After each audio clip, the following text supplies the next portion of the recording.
حضرت عثمان رضی اللہ تعالیٰ عنہ کے دور خلافت میں مروان کو مدینہ واپس کیوں بلایا گیا اور حضرت ابو ذر غفاری کو مدینہ بدر کیوں کیا گیا؟ دیکھ لو، 1 گھنٹے دے سوال نے، دیکھ لیں میرے بھائی، ویڈیوز ریکارڈ ہے۔ اور کیا جب حضرت عثمان نے اپنے رشتہ داروں کو حکومتی عہدے دیے اس وقت ملوکیت کی بنیاد نہیں رکھ دی گئی تھی؟ دیکھیں، وہ اس طرح کے جو ڈیسیژن حضرت عثمان کے وہ ملوکیت کی طرف لے جانے والے تو بن گئے بعد میں، تو ظاہر ہے جب بھی ڈاؤن فال شروع ہوتا ہے تو اچانک نہیں ہوتا، گریجولی ہوتا ہے، یہ نیچرل ہے، اچانک کچھ بھی نہیں تبدیلی آتی۔ اس کو سپورٹیو حدیث ہے نا ابو داؤد اور ترمذی کے اندر کہ نبی صلی اللہ علیہ وآلہ وسلم نے خواب دیکھا تھا اور اس خواب کے بعد آپ بہت پریشان ہو گئے تھے۔ خواب آپ نے یہ دیکھا کہ آسمان سے ایک ترازو اتری ہے، یہ میں نے اپنے کربلا والے ریسرچ پیپر میں بھی خواب ڈالا ہوا ہے، اور اس ترازو میں سیدنا ابو بکر اور حضرت عمر کو تولا گیا۔ پہلے نبی الاسلام اور حضرت ابو بکر تھے، نبی الاسلام کا پلڑا بھاری تھا، پھر سیدنا ابو بکر اور سیدنا عمر کو تولا گیا، حضرت ابو بکر کا پلڑا بھاری تھا، اس کے بعد پھر سیدنا عمر اور عثمان کو تولا گیا تو حضرت عمر کا پلڑا بھاری تھا، پھر وہ ترازو اوپر اٹھا لی گئی۔ تو اس حدیث میں یعنی موجود ہے کہ نبی الاسلام اس خواب سے پریشان ہوئے، اور ساتھ حدیث کے اندر یہ درج ہے کہ نبی الاسلام کو یہ اشارہ دیا گیا تھا کہ آپ کے بعد خلافت بتدریج ملوکیت میں بدل جائے گی، یعنی حضرت عثمان غنی رضی اللہ تعالیٰ عنہ کے مبارک دور سے پہلے معاملات بڑے صحیح چلیں گے۔ حضرت عمر فاروق رضی اللہ تعالیٰ عنہ کی مینجمنٹ آپ کو پتہ ہے کتنی اسٹرانگ تھی، اس لیے ان کا پلڑا بھاری رہا اور پھر وہ میزان اٹھا لیا گیا۔ اس حدیث کو سپورٹیو حدیث بخاری مسلم کے اندر بھی موجود ہے، جو نبی الاسلام کے مبارک زمانے میں ایک شخص نے خواب دیکھا تھا۔ اب یہ خواب کوئی بزرگوں والے بیان نہیں ہو رہے، ہم تو خوابوں کے خلاف ہیں کہ خوابوں سے تو نہیں کوئی دین ثابت ہوتا، لیکن پیغمبر کا خواب وحی الہی ہوتا ہے، وہ اسی طریقے سے ہے جیسے اللہ اسے بتا رہا ہے، اس میں شیطان کی کوئی دخل نہیں ہے۔ بخاری مسلم میں حدیث ہے نا کہ خواب نبوت کا 46واں حصہ ہے، تو انبیاء کے جو خواب ہیں وہ ڈیفینیٹ ہوتے ہیں، وحی الہی۔ سورہ الصافات میں آیا کہ حضرت ابراہیم علیہ السلام نے خواب میں دیکھا تھا کہ میں اپنے بیٹے کی قربانی کر رہا ہوں، تو اسی پہ انہوں نے پھر حضرت اسماعیل کو آمادہ کیا، یعنی خواب کے اوپر ایک بندے کو قتل کرنا، اس کے اوپر آمادہ ہو جانا، یہ صرف اسی صورت میں ہے کہ جب وہ وحی الہی ہو، ورنہ تو کوئی انسان دوسرے انسان کو ناحق قتل نہیں کر سکتا بغیر کسی وجہ کے۔ 2 ہی استثناء آئی ہیں، فساد فی الارض یا قتل کے بدلے قتل۔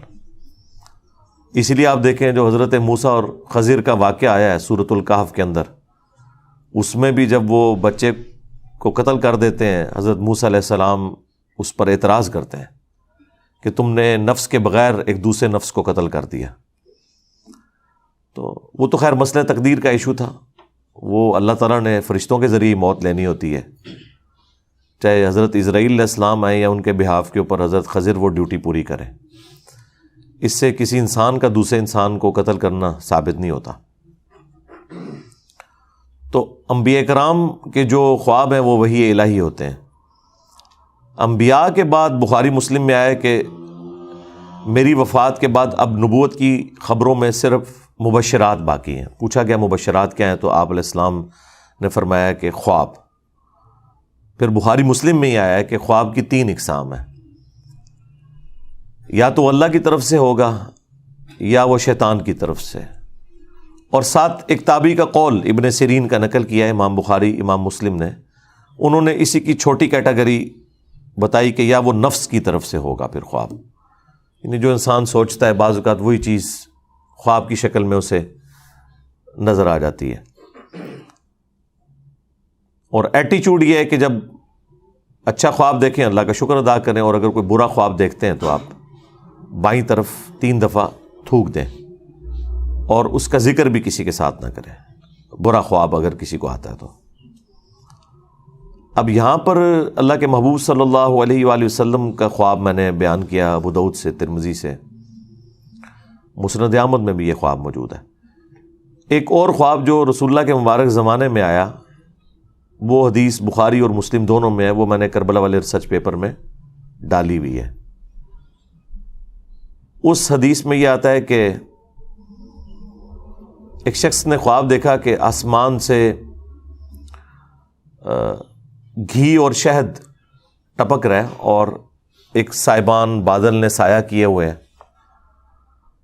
اور ایک رسی بھی لٹک رہی ہے۔ تھوڑی دیر بعد نبی صلی اللہ علیہ وآلہ وسلم وہ مبارک رسی پکڑتے ہیں اور اوپر چڑھ جاتے ہیں آسمان پہ، اور وہ جو شہد اور گھی ٹپک رہے ہیں نا، لوگ اپنے اپنے برتن کے مطابق اس میں سے بھر کے اپنے گھروں کو بھی لے کے جا رہے ہیں۔ یہ خواب بخاری میں بھی ہے اور مسلم کے اندر بھی۔ پھر ایک اور شخص اس رسی کو پکڑتا ہے اور وہ بھی آسمان پہ چڑھ جاتا ہے، اور پھر ایک تیسرا شخص اس رسی کو پکڑتا ہے اور آسمان پہ چڑھ جاتا ہے۔ یعنی نبی صلی اللہ علیہ وآلہ وسلم کے بعد دو اور اشخاص ہیں جو اس رسی کو پکڑ کے آسمان پہ چڑھ جاتے ہیں۔ جب چوتھا شخص پکڑتا ہے، یعنی نبی علیہ السلام اور دو اور لوگ اور پھر ایک چوتھا شخص، تو وہ رسی ٹوٹ جاتی ہے۔ پھر حدیث کے الفاظ ہیں کہ اس شخص نے خواب میں دیکھا کہ وہ رسی دوبارہ سے اس شخص کے لیے جوڑ دی جاتی ہے اور وہ شخص بھی اوپر چڑھ جاتا ہے۔ جب یہ خواب سنانے والا نبی علیہ السلام کی بارگاہ میں حاضر ہوا تعبیر پوچھنے کے لیے، تو آپ کی تو مبارک عادت تھی کہ آپ فجر کے بعد خوابوں کی تعبیر ارشاد فرمایا کرتے تھے۔ اب یہ وہ سنت ہے جس پہ آج کوئی عمل نہیں کر سکتا، نہ کوئی اس کے اوپر کوئی تماشا کھڑا کر سکتا ہے۔ ظاہر ہے کہ خواب چونکہ نبوت کی خبروں سے ہیں، تو نبی علیہ السلام کے مبارک زمانے میں تو وحی کا سلسلہ رکا نہیں تھا، تو اللہ کے نبی کو وحی کی تائید حاصل تھی، آپ خواب کی تعبیر بیان فرما سکتے تھے۔ آج کوئی بھی کرے گا تو وہ اسیسمنٹ ہوگی، غلط بھی ہو سکتی ہے، صحیح بھی ہو سکتی ہے، جب تک کہ وہ خواب کوئی شکل اختیار نہ کر لے اور ایگزیکٹلی ویسا ہو نہ جائے۔ باقی تو ساروں کی اسیسمنٹ ہے، صحیح بھی غلط بھی، وثوق سے نہیں کوئی کہہ سکتا۔ ہم سے بھی لوگ یہاں اکیڈمی میں رابطہ کرتے ہیں، جی یہ خواب آیا، جی تعبیر بتائیں۔ ہم انہیں کہتے ہیں بھائی تعبیر بتانے والا چلا گیا دنیا سے، اس کی قبر مدینے میں صلی اللہ علیہ وآلہ وسلم۔ اس کے بعد جتنے بھی واقعات ہیں وہ تو آپ دیکھیں، اتنے بڑے بڑے تعبیر بتانے والے لوگ مصر کے اندر موجود تھے، لیکن جب اس مصر کے بادشاہ کو خواب آیا تو تعبیر تو حضرت یوسف علیہ السلام نے ہی بتائی ہے نا، اور اس میں قرآن میں واضح ہے کہ اللہ تعالیٰ نے انہیں علم سکھایا تھا۔ تو انبیاء تک تو یہ معاملہ درست ہے۔ اس کے بعد لوگوں نے تب آزمائی کی ہے، کچھ چیزیں ابن سیرین کی طرف منسوب کی ہوئی ہیں۔ وہ ایک تعبیر الرؤیا کتاب بھی ملتی مارکیٹ کے اندر، ایک تابعی تھے محمد ابن سیرین، ان کی طرف منسوب ایک کتاب ہے، وہ کتاب ہی لوگوں نے رکھی ہوئی ہوتی ہے۔ وہ آپ بار بار اس میں سے کوئی 8-10 خواب کی تعبیرات بیان کرنا شروع کر دیں روز کی، تو کچھ عرصے بعد آپ اس قابل ہو جائیں گے کہ قرآن و سنت کے مطابق نہیں، اس کتاب کے مطابق آپ لوگوں کو تعبیر بیان کر دیں۔ وہ میں بھی کر سکتا ہوں، لیکن وہ ایک خام خواہ کی تب آزمائی ہے، اس میں سے نکلنا کچھ بھی نہیں ہے۔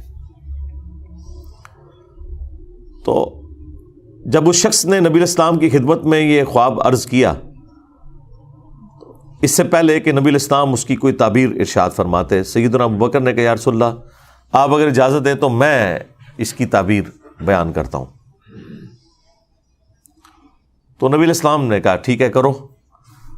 تو انہوں نے کہا کہ یہ جو ایک سائبان ہے اور گھی اور شہد ٹپک رہا ہے، یہ بیسیکلی اللہ تعالیٰ کی طرف سے مخلوق کے لیے اسلام کا ایک سایہ ہے، اور یہ وحی کی تعلیمات ہیں، قرآن حکیم کی تعلیمات ہیں جو آسمان سے نازل ہو رہی ہیں، اور لوگ اپنے اپنے ظرف کے مطابق اس میں سے حاصل کر رہے ہیں۔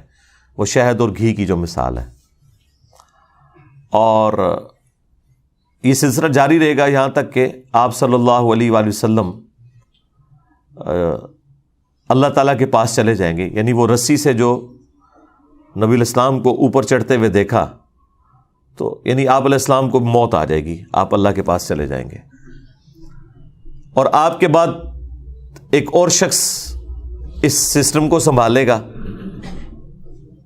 لیکن خواب دیکھنے والے نے اس کی شکل نہیں دیکھی تھی اس خواب میں, بس ایک بندہ ہی اس نے دیکھا تھا کہ کوئی ہے, بیک سائڈ سے دیکھا ہوگا. ظاہر ہے اللہ تعالیٰ نے جتنا نبی علیہ السلام کا تو اسے پتہ چل گیا کہ نبی علیہ السلام اوپر چڑھ گئے, لیکن دوسرا بندہ کون تھا وہ خواب میں اس بندے نے نہیں دیکھا ہوا تھا. تو ایک اور شخص اس مسند پہ بیٹھے گا, وہ بھی اوپر چڑھ جائے گا. پھر ایک دوسرا شخص بیٹھے گا اس مسند پہ, وہ بھی اوپر چڑھ جائے گا. اور جب تیسرا چڑھے گا تو وہ رسی ٹوٹ جائے گی, اور پھر اس کے لیے رسی کو جوڑا جائے گا اور وہ بھی اوپر چڑھ جائے گا. اب ظاہر ہے یہ اتنی کامل انفارمیشن تو نہیں تھی. اصل تو چیز یہ ہے کہ وہ رسی ٹوٹے گی کیوں اور وہ بندے کون ہوں گے. اب یہ سیدنا ابوبکر کو تو علم غیب تو نہیں تھا کہ وہ کون ہے, تو انہوں نے اپنی اسیسمنٹ کے مطابق تشریح کر دی. تو پھر رسول اللہ سے پوچھا کہ میں نے کیا تشریح صحیح کی ہے, تو آپ نے فرمایا کہ کچھ تعبیر ٹھیک کی ہے, کچھ غلط کی ہے. تو پھر حضرت ابوبکر نے کہا یا رسول اللہ آپ اس کی پھر صحیح تعبیر بیان کریں. تو آپ نے تعبیر بیان کرنے سے انکار کر دیا. ظاہر ہے وہ اللہ تعالیٰ اس چیز کو پردے میں رکھنا چاہتا تھا, لیکن چیزیں وہ مختلف انداز میں پھر کھلنا شروع ہوگی بعد میں. یعنی نبی علیہ السلام نے نام نہیں مینشن فرمائے اس میں, یہ کون کون لوگ ہیں, کیونکہ آپ کو پتا تھا کہ میں اس کی تعبیر نہیں, یہ پریکٹیکلی جب ایگزیکیوشن ہوگی تو لوگوں کو خود ہی پتا چل جائے گا کہ یہ کون کون بندے تھے اور کیا کیا ہوا تھا, اور وہ پھر وقت کے ساتھ پتا چل گیا. جتنا حضور نے بتانا تھا وہ تو بتا دیا. پھر سیدنا ابوبکر نے کہا کہ میں آپ کو اللہ کی قسم دیتا ہوں آپ اس کی تعبیر ضرور بیان کریں, کیونکہ حضرت ابوبکر کو بھی پتہ چل گیا تھا کہ یہ کوئی عام خواب تو نہیں ہے. نبی علیہ السلام کے بعد مختلف لوگوں کا اس مسند پہ بیٹھنا, اور 3 بندے ہوں گے, 2 تو صحیح اسی طریقے پہ چل جائیں گے, لیکن تیسرے کی دفعہ رسی ٹوٹ جائے گی. تو یہ کوئی وہ تیسرا جو بندہ ہے نا, وہ اس بندے کے بارے میں پتہ ہونا زیادہ ضروری تھا, جس کو پکڑتے ہی وہ رسی ٹوٹ جائے گی. وہ رسی کیوں ٹوٹے گی, یہ بڑا ایک حیران کن معاملہ تھا. پہلے 2 کا نہ بھی پتہ چلتا, تیسرے بندے کا تو پتہ چلنا چاہیے تھا کہ وہ کون ہے, کہ جس کے وہ رسی پکڑتے وہ رسی ٹوٹ گئی ہے, جو کہ پہلے 3 بندوں کی دفعہ نہیں ٹوٹی, نبی علیہ السلام اور 2 اور لوگ. اوورآل یہ چوتھا تھا, لیکن رسول اللہ کے بعد جو 3 ہیں ان میں سے یہ تیسرا تھا. تو ظاہر ہے وہ بعد میں پتہ چل کے حضرت عثمان غنی تھے رضی اللہ تعالیٰ عنہ, چونکہ وہ آپ نے پرچی لکھی ہے تو وقت نے تو پھر بتا دیا.